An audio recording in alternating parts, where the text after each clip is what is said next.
1950년 6월 25일 한반도에 전쟁이 발발했습니다. 냉전 시대 두 반대 세력이 우위를 점하기 위해 싸웠던 20세기 아픈 역사죠.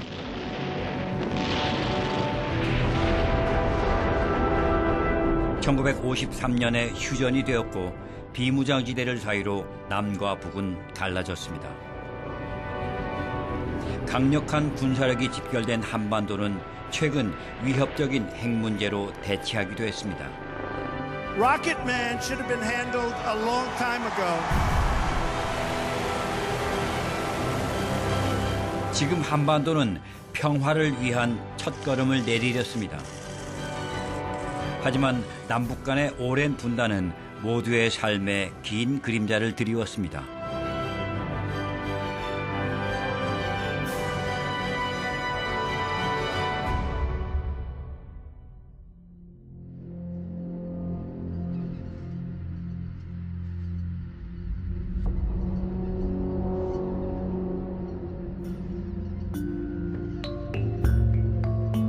(250km의) 비무장지대는 한반도를 둘로 나눴습니다.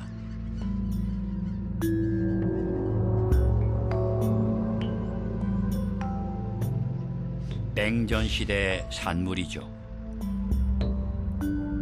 한국은 하나의 국가였습니다. 한민족이 하나의 언어와 문화를 공유했죠.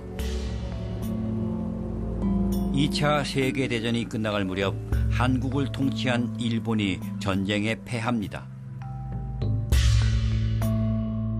1945년 미국은 38선을 따라 선을 그었습니다. 전쟁의 승리자들은 신생국가를 통치하려 했죠. 북쪽은 소비에트 공산주의 국가가 김일성을 통해 통치하고, 남쪽은 미국의 후원을 받은 이승만에 의해 통치되었습니다. 양쪽의 지도자들은 자신의 리더십으로 국가를 통합하겠다고 맹세했습니다. 하지만 공포와 의심이 국경선 양쪽으로 뿌리내렸습니다. 그 어렸을 때 저희가 학교에서 보는 그 교과서에 남한주의는 양처럼 표현을 하고 미국을 양처럼 표현하고 소련과 북한 주민은 늑대로 그림을 그려서 많이 이렇게. When I lived in North Korea, I thought that American people and the South Korean people are our enemy, and I really hated them because I never met these people, but I always hated these people. That is, I think, normal my life when I was a child.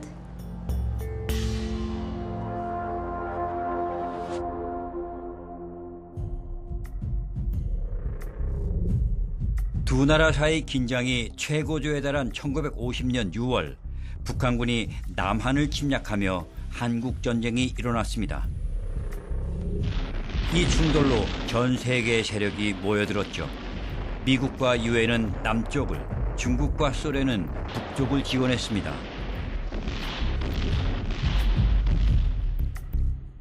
국경에서 차로 1시간도 안 되는 거리에 한국의 수도 서울이 있습니다. 전쟁 시작 4일 만에 북한군은 수도를 장악하고 남쪽으로 진격했습니다. 한국과 미국, 유엔 산하의 국제연합군은 반격을 시작했죠. 1953년까지 전쟁은 교착 상태에 빠졌고 전선은 국경선과 비슷한 위치에 놓였습니다.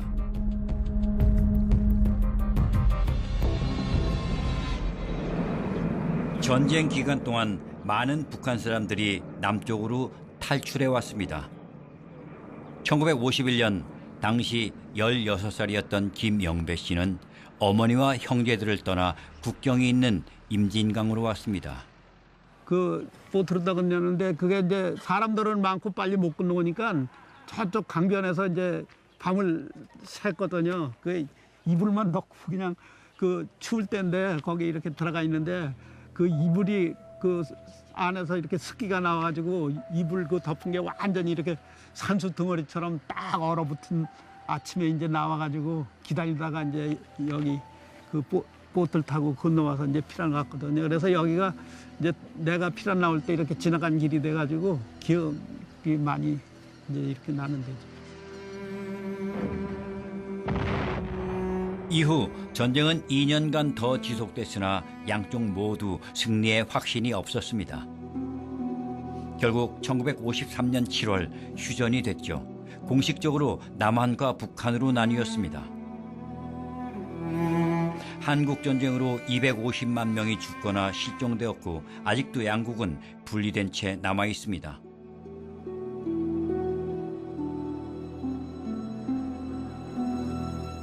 전쟁으로 길이 238km, 폭 4km의 비무장지대가 만들어졌습니다. 그곳엔 100만 개 이상의 지뢰가 뿌려진 채 오늘날까지 유지되고 있습니다. 공식적으로 한국전쟁은 아직 끝나지 않았습니다.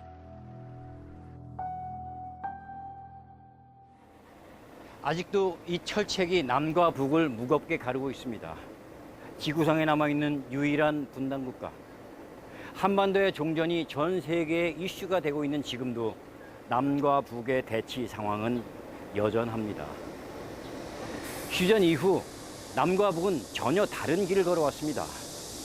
하나의 언어, 같은 역사를 공유하고 있지만 남과 북은 철책으로 국경이 나뉜 채 지금은 실제적인 두 개의 나라가 되었습니다.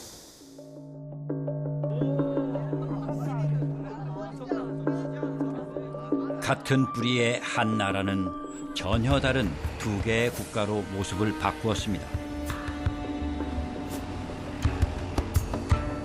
한국은 자동차와 전자산업 등으로 경제를 발전시키며 아시아의 풍요로운 나라 중 하나가 되었습니다.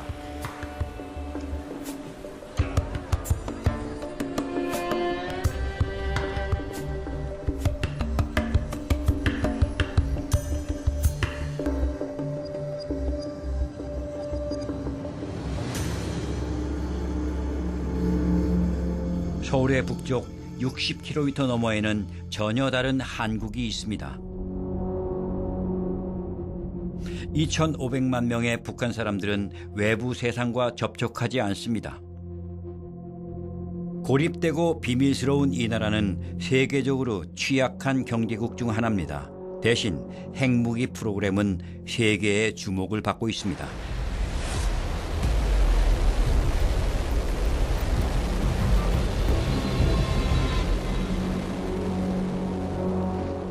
One of the notable features of North Korea is the fact that it's been ruled by the same family since the end of the Second World War.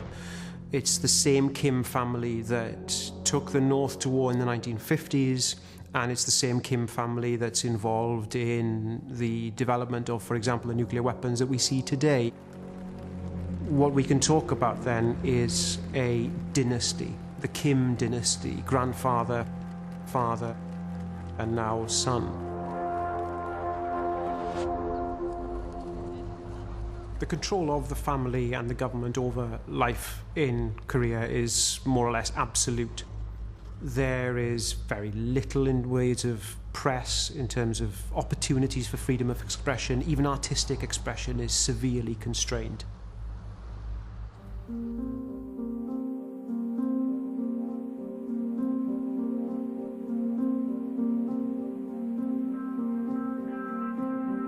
어릴 때인데 한 9살, 10살.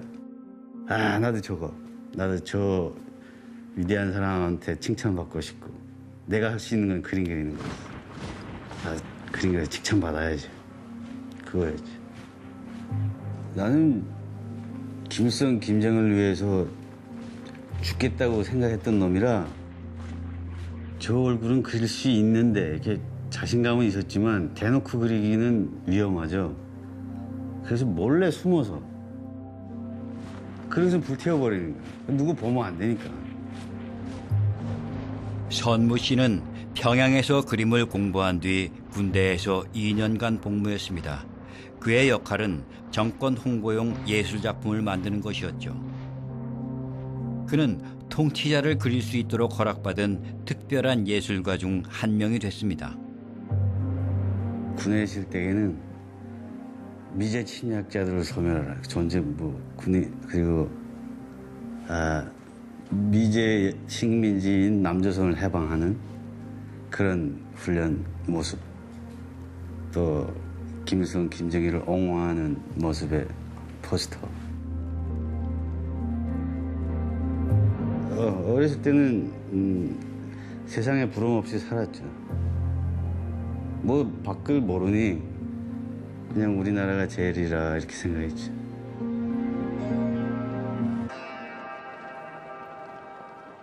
Another central element to the political thought of the Kim family is the idea that Korea is the center of the world and the whole country is one family with a leader at the top is fostered, is encouraged. So everybody devotes their lives to the leader. We saw, for example, a young girl recently give her life in a flood, trying to save portraits of the leader. It's a level of adulation that's completely unfamiliar to most societies around the world. Indeed, the family have made themselves more or less eternal guardians of the North Korean state. 그때는 진짜 그렇잖아요. 우리가 돈을 주고 사지 않고 무료로 주니까 그냥 집에 이렇게 김일성이 김정일 초상화를 다 걸거든요. 거기에 서서 경애하는 아버지 김일성 스님 고맙습니다. 그리고 인사를 하고 그걸 받게끔 세뇌교육을 시켜요. 그러니까 어릴 때부터 그거를 받기 때문에 진짜 어렸을 때는 이 우리나라가 그래도 세상에서 제일 좋구나 하는 그런 마인드를 가지고 살았었어요. 전쟁 직후 북한 경제는 번성하는 듯 보였죠. 산악지형은 농사를 어렵게 만들었지만 북한은 지하 자원이 풍부했습니다. 북한은 중국과 소련의 후원을 받아 군사력을 강화하고 광산과 철강 산업과 같은 중공업에 투자했습니다.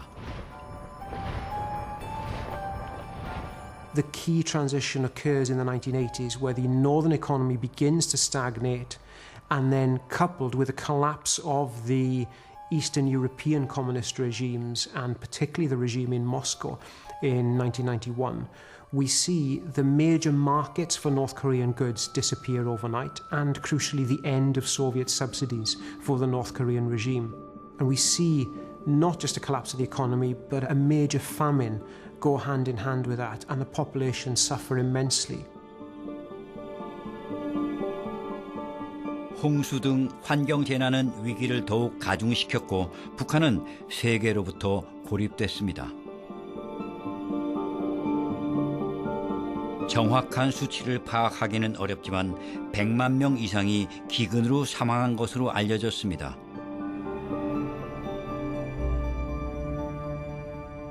그러니까 90년대 초부터 중반 대학생들이 방위에 나가서 도둑질을 해야 돼. 왜냐면 대학에서 주는 밥이 되게 산에서 뭐 나물이나 그다음에 강냉이 가루 이거 섞어서 그냥 뭐 한 줌 안 되게 나오니까 그거 가지고 젊은 친구들이 버티기가 힘들죠. 그렇게 살았어요. 미국 놈 때문에. 미국이 우리 못 살게 해보니 미국 놈 때문에 우리는 이렇게 산다 이런 교육도 하죠. 그런 줄 알았지. 또 틀린 말도 아닌 것 같고.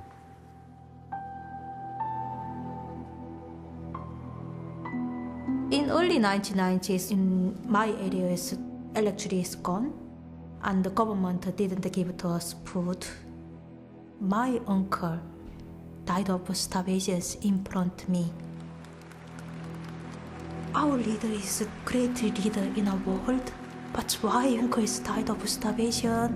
Why my leader is not solve these problems? But I couldn't speak out. I scared. 교육을 그렇게 하는데 글쎄요 뭐 우상화 같은 경우는 그렇게 이제 뭐 믿는 사람들이 많을 수가 있어요. 뭐 그러니까 뭐 수령에 대한 그런 우상은 이제 안 믿으면 이제 죽으니까 그것은 이제 뭐 믿는 사람 안 믿는 사람 있어도 다 믿는 척은 하는데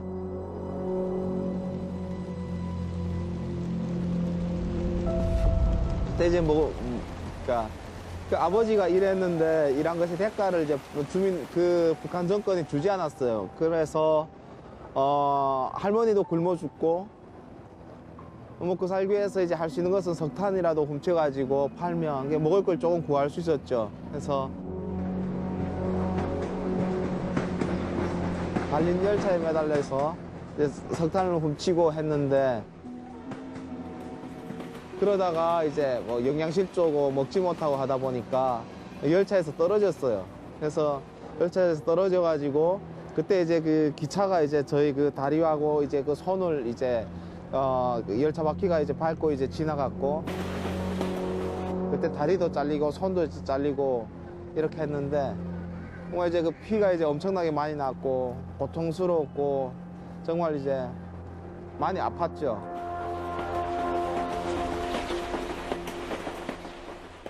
The government told to us is our country is stronger than another countries and our another countries daily poor. Yeah, and in South Korea, in America, also lots of vigorous homeless people outside, but in North Korea, no homeless people. So we thought that is because we ate rice, so we thought that we are just is a rich country and rich people. My next neighbor, one day he went to the hometown and he spoke out that our country is poor. So next day he just is arrested and went to the prison camp. Then his police came to his home and all families, arrested and is sent to prison. So we saw that. So we really scared. 한국전쟁 동안 수십만 명의 전쟁 포로들은 북한과 남한의 수용소에 갇혔습니다. 휴전 후에도 북한의 수용소는 계속 존재합니다. 위성 사진을 통해 산 계곡에 숨겨진 수용소를 볼 수 있습니다. 그곳엔 정치범들과 국경을 넘은 범죄자들이 있습니다. 죄수들은 이념 교육을 받고 강제 노동을 합니다.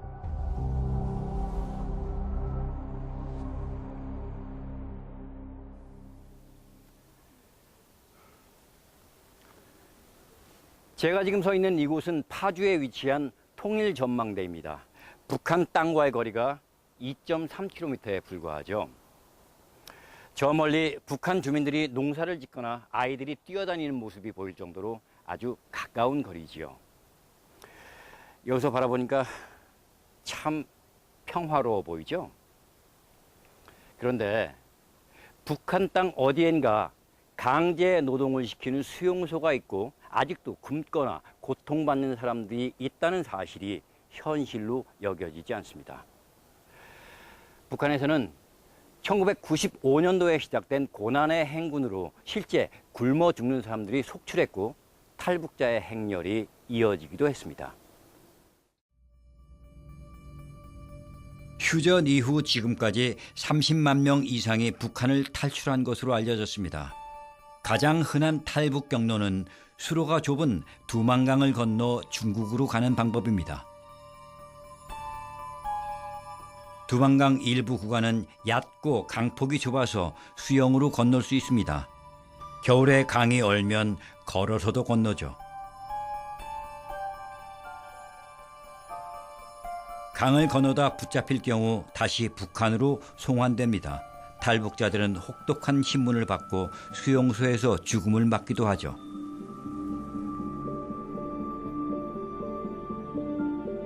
My father's last wish, you just is left the country, save your brother. And me and my brother is crossed to Tumon River. But it was February and cold winter and its river is frozen. It's 2 a.m. Me and my brother just run out is river and cross the border. I still don't know when my father's passed away and where is him. Yeah. I usually bad dreams, so I usually met my father in my dream. When I met my father in my dream, I always cry, yeah.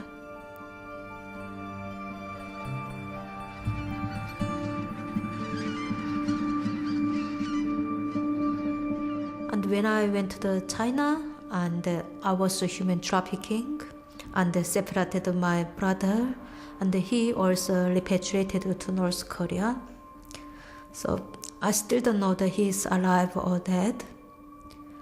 But I hope I always wait my brother. Yeah, because I don't see his dead body.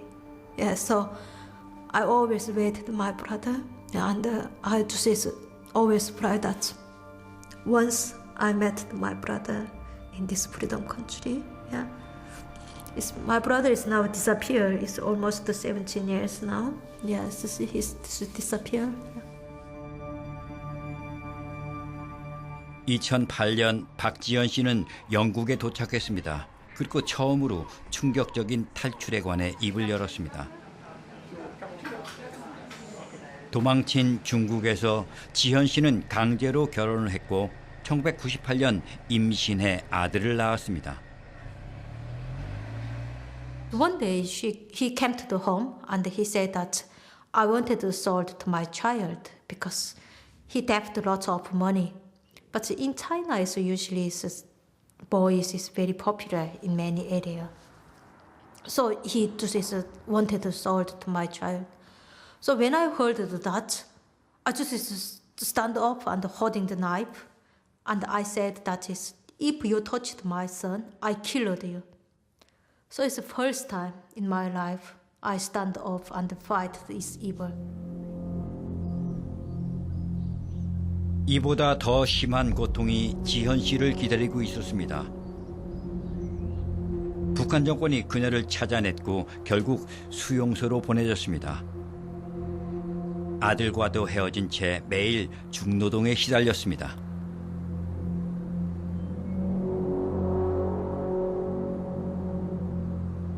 In prison camp, we are not human. We just only animals. I stayed in North Korea labor camp 6 months. So one day my leg was problems. I don't know, that is maybe some infection, it's bacteria come to my leg. So it's swollen and after it's yellow, disgusting waters come out. And the temperature is 39, 40 degrees. And sometimes I just is shocked, yeah. But they didn't give me any medicines. So one day the police guide said that you cannot die in a camp. You just get out, died anyway. So they just released me.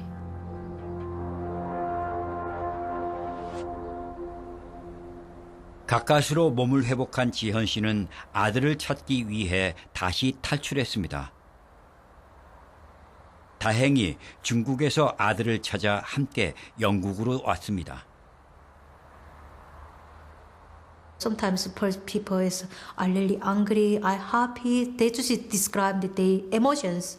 But in North Korea, it's not personal emotions. It's only political emotions.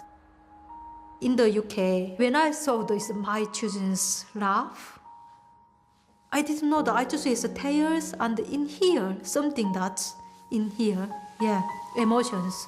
So first time I found out that my personal emotions, oh my God, this is happiness. I'm really happy. Whilst we can't verify every word of the testimonies of the people who have crossed the border from north to south, we have very little else to go on because these are the only people who have experienced life in the north and have been able to get out to tell their story. And until the north opens and until we have access to the population more widely, we have to rely on these testimonies. 서울역에서 지성호 씨는 다른 탈북자들과 함께 북한 정권의 인권 침해를 알리는 침묵 시위를 벌입니다. 북한에서는 이제 죽을 수밖에 없었는데 남한 땅에 살고 있는 자유로움, 그리고 또 이제 그 가장 중요한 것은 북한 주민들이 말할 수 없다는 거예요. 자기들이 이제처럼 억울함에 대해서 그 누구도 말할 수가 없어요. 그것은 이제 북한의 정치적인 범죄이기 때문에 말할 수가 없고, 그들의 목소리를 누군가 대신해줘야 되는 그 사람이 그러니까 북한을 탈출한 그 우리 탈북자들이 해야 된다고 생각했고.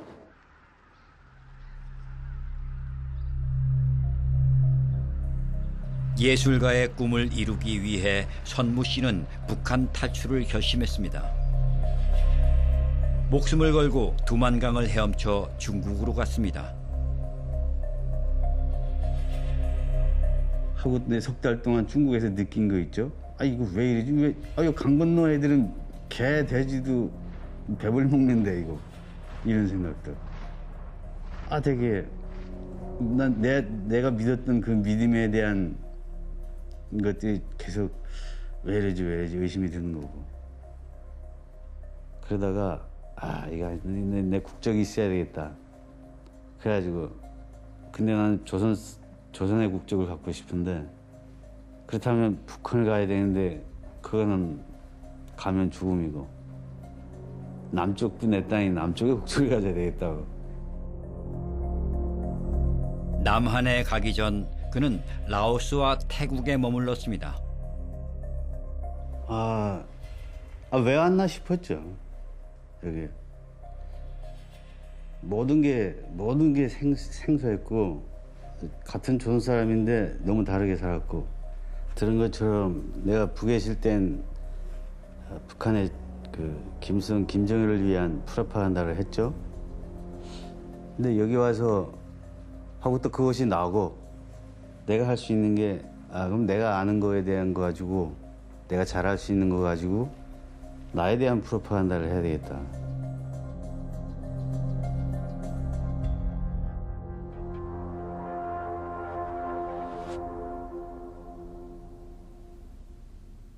선무 씨는 북한의 김씨 일가를 풍자하는 작업을 시작했습니다.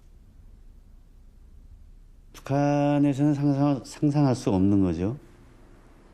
근데 여기서는 가능할 수 있다는 것에 대해서 또 그런 것을 이렇게 예술이라는 거 핑계대고 할 수 있어서 그러니까 이제 저런 거부감을 가진 사람도 있고 특히 남한에서 그러니까 남한이 나는 북한보다 많이 의식이 깨있다고 생각했었는데 똑같더라고. 이데올로기 그 아직 없어지지 않았더라고.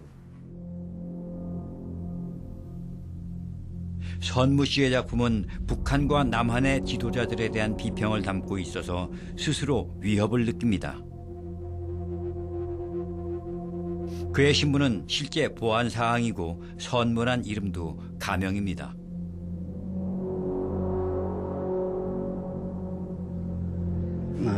이처럼 북한의 부모 형제들의 안전 때문에 그거죠. 그 안전을 무시할 수 없으니 지금의 남과 북의 현실이고 안타까워요. 나도 이거 복구하고 싶어. 잘난 얼굴 좀 내놓고 싶은데 안 되네 그게. 선무 씨는 북에 있는 가족 소식을 듣지 못했습니다. 그때 내 들은 얘기가 큰형님이 모자리처럼 산다 그러더라고. 어떤 그렇게라도 살아나오면 내 도와줄 일이 있으면 도와주시면 좋겠고.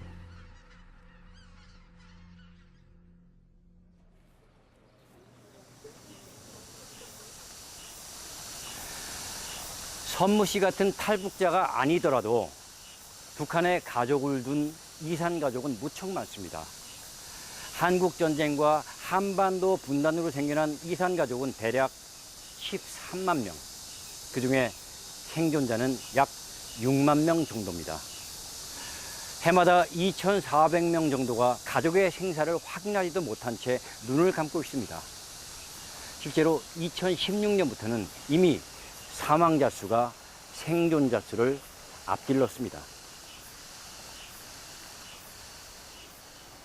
남북 적십자 간의 합의로 1985년 9월 서울과 평양에서 처음으로 이산가족 상봉 행사가 열렸습니다. 그때는 이산가족 고향 방문단이란 이름이었죠. 정부가 나선 첫 번째 이산가족 상봉은 2000년에야 이루어졌습니다. 남북 정상회담이 열린 그해 8월 15일을 시작으로 2015년 10월까지 20차례 이산가족 상봉 행사가 있었죠. 그러다가 남북 관계가 얼어붙으면서 2015년 10월을 마지막으로 이산가족 상봉 행사는 중단됐습니다. 오늘날 DMZ는 수십만 이산 가족들의 순례지가 됐습니다. 아니야. 저 카메라. 여기엔 전쟁 당시 헤어진 가족뿐만 아니라 북에서 생이별한 탈북자들도 포함됩니다. 실제 금지되어 있지만 편지, 전화, 이메일로 그들은 가족들과 몰래 연락을 취합니다. 이산 가족들을 위한 상봉이 1985년에 처음 이루어졌습니다. 그 이후 21차례 공식 상봉이 있었습니다.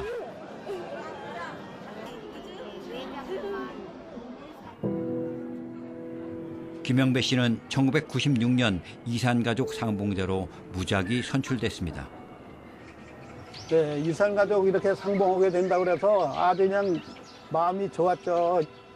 이북에 동생이 2명 있는데요. 하나는 여동생이고 하나는 남동생이고 동생들만 있어요. 어머니는 돌아가시고 그 이산가족 만나기 6년 전에 돌아갔다고 소식 들었어요. 만나서.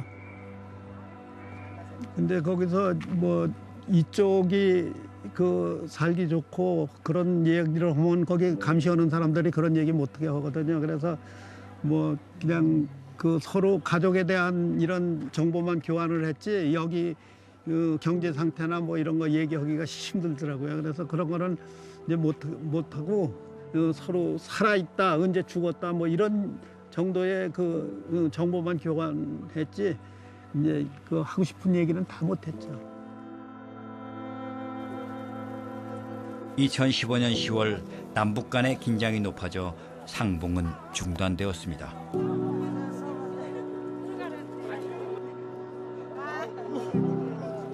6만 6천 명의 사람들이 여전히 가족을 만날 기회를 기다리고 있습니다.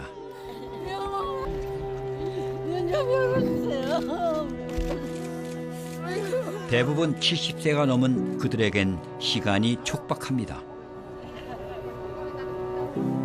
헤어질 때는 이제 버스를 타고 우리는 떠나는데 그냥 막 따라오면서 울면서 오더라고요. 그래서 그냥 거기 있는 사람들이 그 버스 따라오는데 못 따라오게 이북 사람들이 이제 붙들더라고. 그래가지고 이제 서로 뛰어나서 이제 그 헤어지고 와서는 그렇게 하고 헤어지고 와서는 이제 또 못 만난 거죠. 뭐.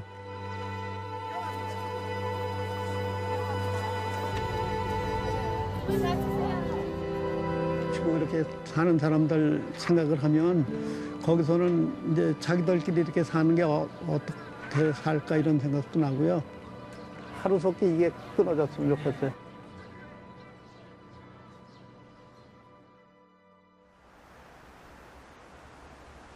비무장지대 가장자리를 따라 수많은 군인들이 배치되어 있습니다. 민간인이 출입하지 않는 이곳에는 수천의 멸종위기종이 번성했죠. 인위적으로 만들어진 생태지역에서 동물들만이 국경의 제약 없이 자유로이 오갑니다.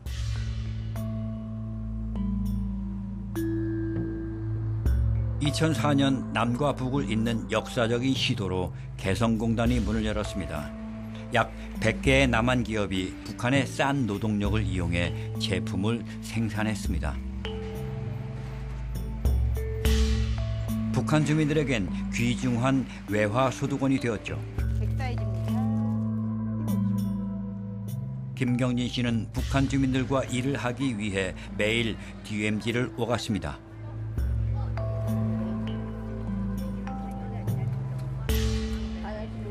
저 같은 경우는 처음에 들어갔을 때는 정말 이렇게 설렌다기보다 되게 이렇게 걱정이 많았었습니다. 가려고 했더니 정말 무서운 게 많았었습니다. 그러니까 정말 이게 북한 사람들이 정말 우리 남쪽 사람처럼 같은 사람들까 이런 것도 있었고 워낙에 어릴 적부터 이제 제가 배워온 북한 사람들이라는 것은 그 공산주의 사상이 많이 이제 어릴 적부터 그 사상을 그걸 배워온 사람들이 과연 나랑 대화를 할 때 이게 자연스러울 수 있을까? 개성공단은 협력과 화해를 위한 중요한 발걸음이었죠. 남북한 사람들이 서로 얼굴을 볼 수 있는 기회를 제공했습니다. 그 사람들은 항상 아침에 자기네 나름대로 그 회의 그런 거를 하고 나옵니다. 회의라기보다 자기들끼리 모여서 그러니까 아침 뭐 이렇게 조회 뭐 그런 거를 간략하게 하고 나오거든요. 그러면 그 사람들이 그런 내용을 하는 거, 그러니까 제가 느끼기에는 남측 사람들이 가서 자기네 지금 실상이 어떻다는 거를 좋은 점을 좀 가서 이제 부각을 시켜야 된다는 그런 임무 같은 거를 받아갖고 오는 것 같습니다. 그래서 남측은 사는 게 힘들지 않느냐, 뭐 그런 식으로. 그런 내용들을 하지 실질적으로 자기네 개인사 같은 거는 잘 얘기하지는 않습니다. 예, 감사합니다. 저도 처음에 들어가서 그런 선입견을 가지고 일을 하기 시작했는데 이 사람들이 어떤 말을 하고 어떤 행동을 하고 어떻게 하는 건지는 저는 이렇게 가까이서 잘 지켜봤습니다. 그냥 거기도 그냥 사람이에요. 딱히 북한 사람 뭐 이런 게 아니라 그냥 일반적인 사람이에요. 그러다 보니까 제가 허탈하게 높았다는 게 뭐냐면 내가 괜한 그런 걱정을 했구나. 쓸데없이 그런 걱정을 하고 와서 내가 그 사람들을 내가 만든 선입견에 그 사람들을 붙여버려가지고 걱정을 했구나. 그 생각이 들더라고요. 근데 막상 갔을 때는 전혀 그런 쓸데없는 걱정을 했구나. 그냥 그렇게 생각을 했었습니다.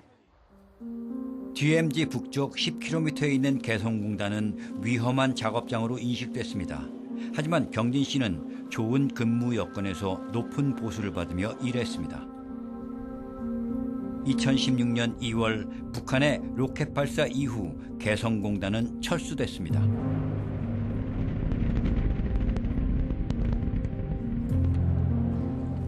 개성공단의 폐쇄는 남과 북, 평화 조성에 큰 타격을 주었죠.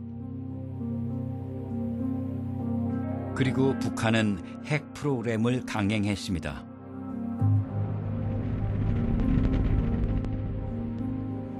탈북자들에게 런던 교회 뉴몰드는 인기가 있습니다.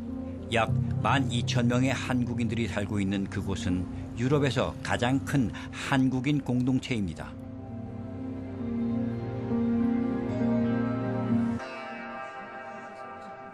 그러니까 뭐 북한에 있을 때도 보게 되면 남한에는 저희는 진짜 남한 사람들이 뿔이 달린 줄 알았거든요. 진짜 그런 사람들인 줄 알았어요. 근데 뭐 TV 중국에 와서 한국 TV 그램 보고 하라니까 우리하고 똑같이 생겼네 그런 거 있잖아요. 제가 북한 사람을 처음 만난 것은 제 딸아이의 학교에 가서였는데요. 연말에 학부형 회의가 있었습니다. 그때 딸아이가 자기 친구가 북한에서 왔다고 하길래 제가 깜짝 놀라서 야, 어떻게 생겼냐고 물어보니까 나랑 똑같이 생겼어라고 얘기를 하더라고요. 그래서 그래? 북한 사람은 늑대처럼 생긴 걸 알고 있었는데 똑같다고 해서 저는 속으로 놀랐습니다. 그 다음에 좀 있다가 그 부모님이라고 해서 이제 서로 이제 인사를 했죠. 그때 그 느낌은 제가 태어나서 받은 가장 큰 충격 중에 하나였어요. 하재성 씨는 영국에 있는 남북한 사람들이 통합 공동체를 이루도록 노력하는 일을 합니다. 북한 군대에서 10년을 지낸 최정화 씨를 돕기도 했죠. 정화 씨는 제대하고 집에 왔을 때 가족이 끔찍한 가난으로 고통받는 걸 봤습니다. 네, 2년 반 있는 동안 이제 형 3분이 돌아가셨고 이제 조카 2명이 이제 죽고 그리고 저는 탈북을 했죠. 내가 조국과 민족을 배신한 거냐 하는 질문이었어요. 다 깨져버린 거죠. 우리가 철저하게 속았다는 걸 깨닫게 됐고 완벽하게 속았다. 북한 정권에 의해서 완벽하게 속아서 이런 노예 같은 삶을 살았다는 걸 그때 깨닫게 된 거죠. 아직도 그곳에 살고 있는 형제들, 친구들 또 어릴 적 동무들도 이렇게 다 보고 싶고 또 소식이 궁금한 건 사실입니다. 북한 동포들은 그 사회주의 체제에서 오랫동안 살은 사람들이기 때문에 자본주의 체제를 이해를 못하고 있어요. 처음에 북한 동포들은 왜 은행 통장이 필요한지, 신용카드가 왜 필요한지를 이해하지 못했었어요. 지금은 이제 북한 동포들도 이제 자본주의 체제에서 왜 일을 해야 되는지, 왜 저금을 해야 되는지, 보험이 왜 필요한지 이런 여러 시스템에 대해서 이해를 하게 되었죠. 사실 말도 안 통하는 데 와가지고 이제 삶의 보따리를 푼다는 게 사실 쉽지 않습니다. 저희도 해봤지만 이제 10년이 지나니까 사람들이 이제 난민 보따리를 이제 풀었거든요.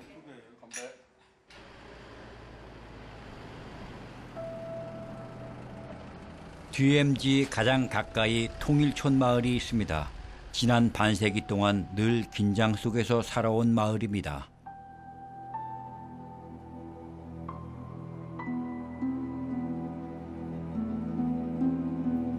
남과 북은 이러한 국경 마을을 이용해 서로의 우월성을 알리는 선전전을 벌였습니다.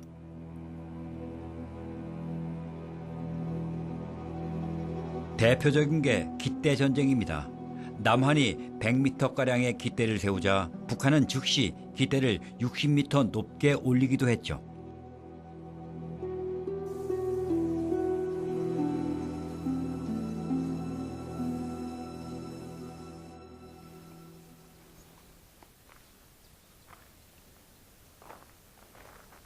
이 학교는 민통선 안에 있는 학교입니다. 이 군내 초등학교는 남북이 갈라지기 훨씬 전 일제강점기인 1911년에 개교했죠. 그 후 한국전쟁이 발발하면서 폐교되었다가 민통선 내 통일촌이 조성되면서 1973년에 다시 문을 열었습니다. 이 학교에 다니는 50명의 어린이들은 학교를 오갈 때 군인들의 보호를 받고 있습니다. 이들에게 전쟁, 군인, 북한은 어떤 느낌으로 다가올까요?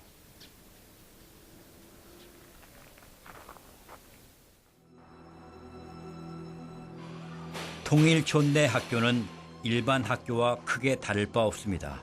하지만 이곳은 경찰이 아닌 군인이 통제하는 지역입니다. 여기는 군인 아저씨들이 외부를 잘 못 들어오게 하잖아요. 그러니까 뭔가 군인의 보호를 받는 느낌? 뭐 그런 느낌이 들어서 안전한 그런 거 느낌이 나요. 무섭지는 않던데 여기에 군인 선생님들이 오셔가지고 축구도 알려주시고 막 그런 식으로 같이 놀아주시고 그러니까 군인 아저씨들이 무섭지는 않아요. 휴전선 부근 마을의 삶은 느리고 농사가 주 수입원입니다. 하지만 휴전선 가까이 있다는 것은 곧 군대가 있다는 뜻이기도 하죠.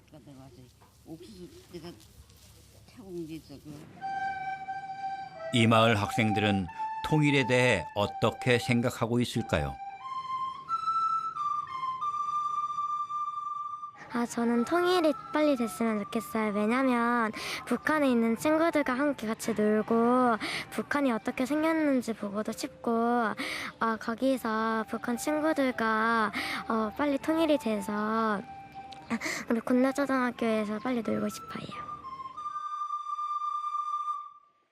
앞으로는 우리랑 같이 힘을 합쳐서 경제 성장에 꾸준히 노력을 하겠다라고 하면 통일이 괜찮을 수도 있을 거라 생각합니다.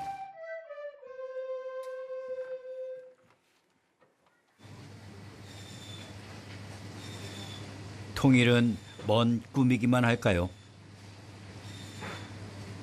지구 반대편 뉴몰든에 있는 하재성 씨는 통일에 대해 다른 의견을 이야기합니다. 음식 하나만 봐도 남북 하나는 이렇게 격이 없어요. 그리고 이제 물론 말이라는 거는 이제 조금 차이가 나긴 하지만 몇몇 단어에 불과한 거고 정서, 생각하는 거랑 언어랑 음식과 이 얘기하는 주제도 아주 유사합니다. 그래서 남북 간에는 격이 없는데 단지 문제는 정치인들이 문제인 거죠. 북한을 집권한 북한 정권 당국하고 그동안 남한을 집권한 남한 정치 당국이 분단을 통해서 이익을 얻었기 때문에 이렇게 통일이 어려워진 것이지. What nuclear weapons allow the North to do is to essentially behave independently on the international level. At least that's what the government in the North believes it can do with nuclear weapons. The other thing to remember about nuclear weapons is that nuclear weapons in themselves, it's not the use of nuclear weapons that is powerful, it's the threat of their use. And that's the card that the Kim dynasty have played repeatedly since beginning the development of nuclear weapons some decades ago.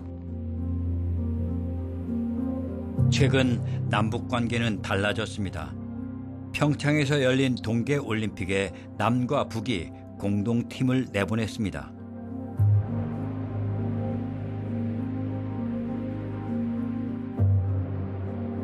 여기에 남과 북 그리고 미국과의 회담은 평화에 대한 기대감을 높였습니다. 또한 한국전쟁의 종전선언에 대해서도 계속 논의 중입니다. 하지만 수십 년간 분단의 아픔을 겪어온 한국인들에게는 너무 늦은 시도인지도 모릅니다. 네, 이게 어머니의 소원이 담긴 그릇이에요. 어머니가 생전에 계실 때 그 피란 댕기면서 내가 얼마나 이거 배가 고프고 굶나 이런 생각을 하고 이 큰 그릇에다 밥을 하나 잔뜩 해서 이렇게 수북하게 해서 나에게 이렇게 주었으면 좋겠다고. 여기 어머니의 손때가 묻고 마음이 여기 담긴 그릇이다 이렇게 생각을 하니까 그때 어머니 마음이 얼마나 그 간절하게 날 보고 싶어 하셨나 이런 생각이 들어요.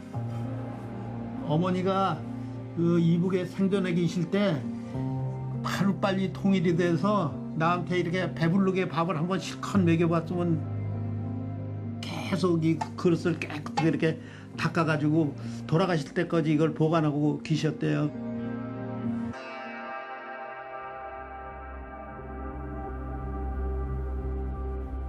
We have to remember that it's a war that is never finished. A war that's never finished, that's been frozen, if you like, in time.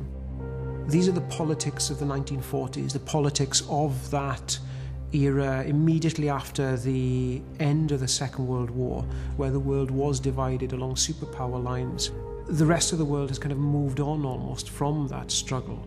The old Eastern Bloc countries in Europe, for example, with the borders that we saw there, the Berlin Wall, they've gone, they've disappeared. But this is still here, where families were torn apart by this global struggle between West and East. And it's still there, it still exists through this border. 판문점은 남과 북 국경을 가로지릅니다. 이곳에서 남북의 군인들은 서로를 마주보고 있습니다.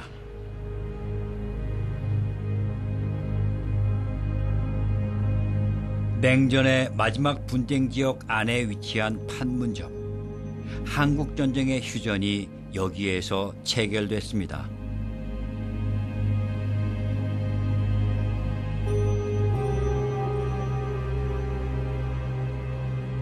그리고 이곳에서 2018년 4월 역사적인 만남이 있었습니다. 남과 북의 지도자가 DMZ 반대쪽으로 걸음을 걸었습니다. 문재인 대통령과 김정은 위원장은 한반도의 비핵화와 한국전쟁의 종전을 위한 평화협약을 논의했습니다.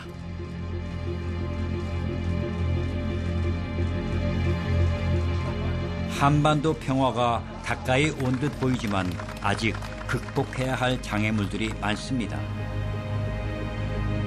남과 북 양쪽에 많은 사람들이 자유롭게 오갈 수 있는 날을 희망합니다. 남과 북 사람들의 기억 넘어 남겨진 분단의 상처는 치유될 수 있을까요?